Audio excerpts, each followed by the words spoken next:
Merci, Monsieur le Président. C'est un amendement qui souhaite interdire ces tests en France, mais c'est aussi à l'étranger. Je sais que cet amendement a été rejeté lors de notre commission au regard, bien évidemment, des principes de non-ingérence. Mais vu la gravité de ce sujet, je souhaitais encore prendre la parole.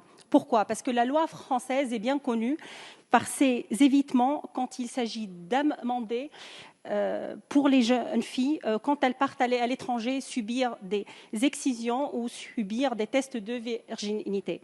Je pense, comme on l'a fait pour l'article 15, j'aimerais avoir votre avis, Madame la Ministre, si on peut encourager notre État à introduire dans les discussions bilatérales, dans nos conventions internationales, l'interdiction de ces tests.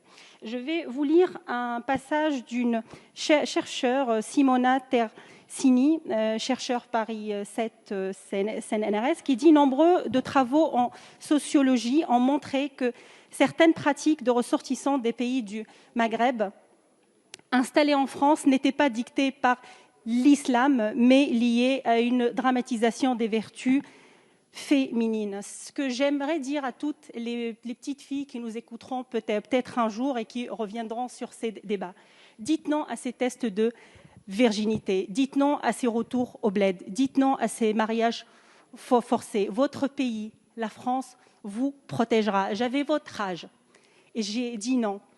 Et je pense que ça m'a pas mal réussi jusqu'à aujourd'hui. À 16 ans, à 17 ans, et vous savez, Madame la Ministre, que je suis contre le mariage avant l'âge de 18 ans, et je comprends le refus aussi lors de notre commission. À cet âge-là, il faut aller à l'école, à cet âge-là, il faut faire autre chose, et l'honneur de votre famille ne peut pas s'arrêter, excusez-moi, messieurs et mesdames, un seul trou. L'honneur de votre famille est lié à votre capacité à s'intégrer dans ce pays qui vous a accueilli.